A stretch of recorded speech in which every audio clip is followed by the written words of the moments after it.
Sejak mana mulai menyalo, sejak diile air patah. Sejak mana mulai bukato, kita mulai dengan bismillah. Bismillahirrahmanirrahim. Segala puji bagi Allah SWT, dan selawat beriringan salam kita peruntukkan buat junjungan kita Nabi Muhammad sallallahu alaihi wasallam. Ini berasal dari alam Kerinci, tepatnya Kumuh. Di sini saya menulis berbagai tulisan yang insyaallah bukunya siap diluncurkan. Di antaranya ada wilayah alam Kerinci sepanjang sejarah, yakni dari zaman prasejarah sampai era kemerdekaan. Kemudian yang kedua, aksara Encung sebagai titik peradaban di alam Kerinci. Kemudian yang ketiga, naskah kuno di wilayah alam Kerinci. Dan yang keempat, islamisasi di wilayah alam Kerinci, tinjauan naskah surat dan piagam. Baik, di sini saya akan menjelaskan buku yang keempat, yaitu tentang islamisasi di wilayah alam Kerinci, tinjauan naskah surat dan piagam. Adapun bab pertama dari tulisan tersebut yaitu berisikan tentang pengenalan wilayah alam Kerinci, di mana wilayah alam Kerinci merupakan sebuah wilayah yang berada di tengah-tengah dua kerajaan besar, yakni Kerajaan Jambi dan Kesultanan Indrapura. Kedua kerajaan tersebut sangat berpengaruh buat masyarakat yang berada di wilayah alam Kerinci, karena ketiga wilayah tersebut memiliki kontak perdagangan yang sangat kuat. Kemudian, wilayah alam Kerinci kita kenal merupakan sebuah wilayah yang otonomi, di mana wilayah alam Kerinci tidak beraja ke alam Minangkabau dan juga tidak beraja ke negeri Jambi. Akan tetapi wilayah alam Kerinci itu memiliki pucuk pimpinan adat tersendiri, yakni yang disebut dengan Tepati. Bab kedua dari buku tersebut itu berisikan tentang islamisasi di wilayah alam Kerinci, di mana ada beberapa pendapat mengenai masuk dan berkembangnya Islam ke wilayah alam Kerinci. Ada yang mengatakan bahwa Islam sudah masuk ke wilayah alam Kerinci pada abad ke-9 Masehi. Kemudian ada juga yang berpendapat bahwa Islam itu sudah masuk ke wilayah alam Kerinci pada abad ke-12 atau 13 Masehi. Kebanyakan para ahli ataupun para peneliti di wilayah alam Kerinci lebih mematokkan islamisasi di wilayah alam Kerinci itu dimulai sejak kedatangan para Siak dari alam Minangkabau. Salah satu di antaranya adalah Siak Lengis.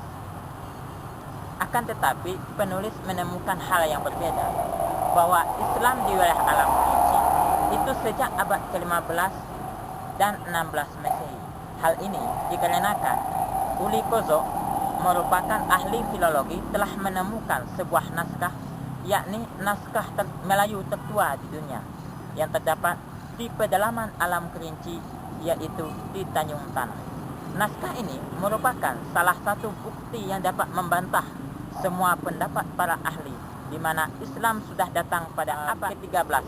Namun di dalam naskah tersebut yang merupakan naskah pra-Islam yang sangat banyak unsur membuktikan bahwa pada abad ke-14 Masehi masih menganut Hindu, Buddha, dan animisme. Jadi cukup jelaslah dan bagaimana sejarah islamisasi di wilayah alam Kerinci yang mulai masuk di wilayah alam Kerinci secara resmi pada abad Masehi.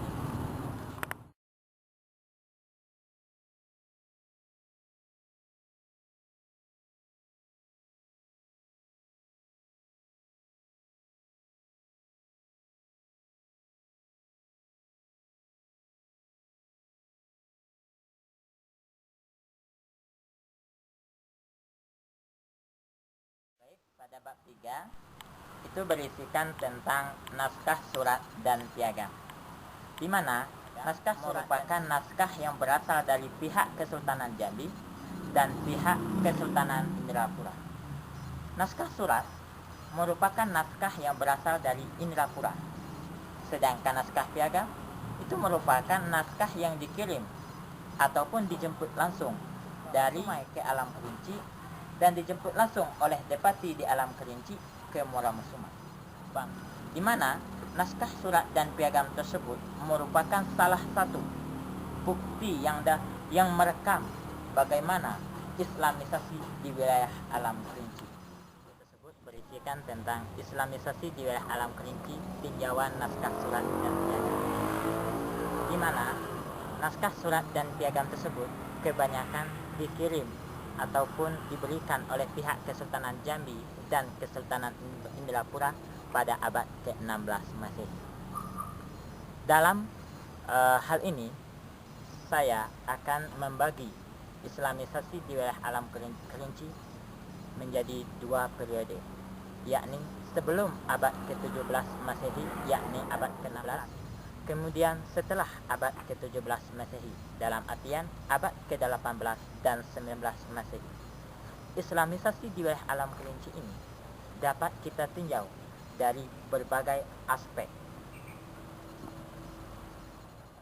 yaitu dari segi isi naskah tersebut, di mana isi naskah tersebut contohnya yaitu naskah yang berada di Rawa.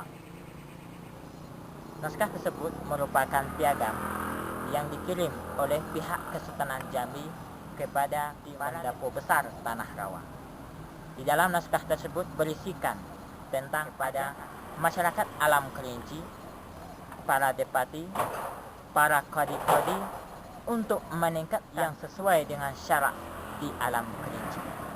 Kemudian aspek yang kedua yaitu tentang aksara yang digunakan, di mana kita ketahui bahwa aksara yang digunakan dalam naskah surat dan piagam tersebut merupakan aksara Arab. Aspek kedua yaitu tentang aksara yang digunakan dalam naskah tersebut. Sebagaimana kita ketahui bahwa naskah surat dan piagam menggunakan aksara Arab Melayu, di mana aksara Arab Melayu ini merupakan aksara yang digunakan di Nusantara umumnya, khususnya di Alam Kerinci setelah masuk dan berkembangnya Islam.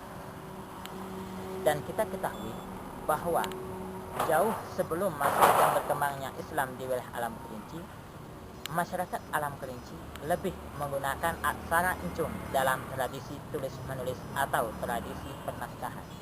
Jadi aksara Arab Melayu ini merupakan media yang digunakan oleh pihak Kesultanan Jambi dalam melakukan Islamisasi di wilayah Alam Kerinci.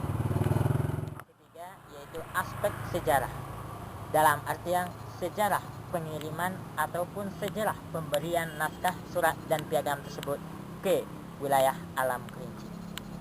Salah satu di antaranya yaitu naskah piagam yang dikirim oleh pihak Kesultanan Jambi melalui Pangeran Temenggung Kabul di Bukit di Morama Sumai kepada para pemimpin atau tokoh tetua adat di Kumun, di mana surat tersebut berisikan perintah kepada masyarakat Kumun untuk membentuk sebuah dusun. Kita ketahui bahwa untuk membentuk sebuah dusun memiliki syarat tertentu. Salah satu di antaranya adalah memiliki masjid atau surau. Dan kita ketahui bahwa masjid atau surau merupakan media yang digunakan oleh para ulama-ulama untuk menyebarkan agama Islam. Jadi di sini kita melihat bahwa adanya Islamisasi secara tidak oleh pihak Kesultanan Jambi di wilayah Alam Kerinci dengan adanya kewajiban untuk. Jadi sejarah yang dapat kita ambil dari pengiriman surat tersebut yaitu bahwa pihak Kesultanan Jambi mengakui kedudukan dan mengakui adanya pemerintahan adat di wilayah. Kemudian ada aspek lain yang dapat kita lihat dari naskah surat dan piagam, mana kedua-duanya memiliki rangkaian.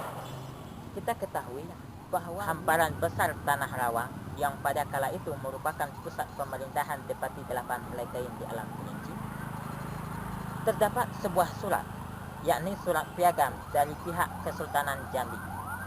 Surat tersebut telah dijelaskan tadi yang berisikan tentang penegakan hukum di Alam Kerinci.